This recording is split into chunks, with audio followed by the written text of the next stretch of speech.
Olá, vamos começar a nossa aula de produção textual. Quero começar a aula de hoje de uma forma diferente.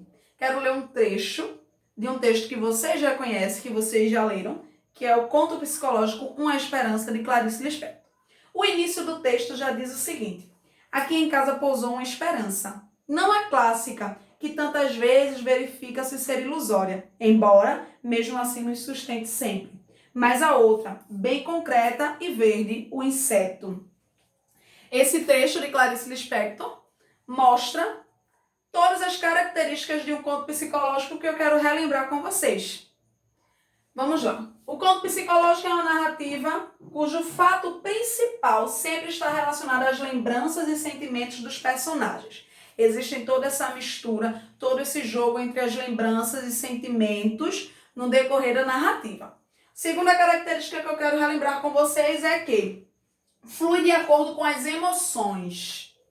O conto psicológico, a narrativa vai se desenvolvendo de acordo com as emoções, com as lembranças, com tudo aquilo que o personagem está sentindo. É centrada no interior dos personagens e as reflexões são mais importantes do que os fatos externos. O conto psicológico traz duas narrativas. Uma narrativa interna e a narrativa externa. Os fatos externos e internos se misturam no decorrer da narrativa, mas o interior é muito mais importante do que os fatos externos. E é o que acontece no conto de Clarice Lispector. A mãe fala que em casa pousou uma esperança. Já começa o texto dizendo assim, mas não aquela esperança ilusória, mas a esperança mais concreta. Quando ela diz isso, ela faz uma mistura entre o sentimento de esperança e o inseto. E no decorrer de toda a narrativa desse conto, ela mostra esse jogo. Ora, ela fala da esperança inseto, ora, ela fala da esperança sentimento. Inclusive, existe uma parte no texto que ela menciona que o filho dela fala assim, nossa, ela só tem alma. E até a narrativa da criança faz essa mistura do sentimento com o fato externo. E é isso que acontece no conto psicológico.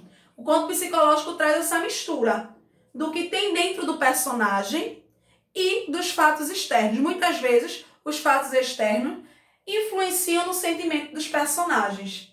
E foi o que aconteceu com esse conto. Ela faz uma mistura, ela faz uma reflexão sobre o momento que ela tem esperança de fato. Tem um momento que ela diz assim que não queria matar a esperança, vinha uma aranha e ela ficou naquela aflição, só que na verdade ela não estava só mencionando o inseto, ela estava fazendo essa mistura e o conto psicológico traz essa característica. Lembra sempre, é uma mistura de sentimentos, emoções, duas histórias, a interna e a externa. O que o personagem sente tem mais importância do que os fatores externos. E como eu disse a vocês, é centrada no interior dos personagens. Flui de acordo com as emoções. Espero que vocês tenham compreendido. Vamos praticar!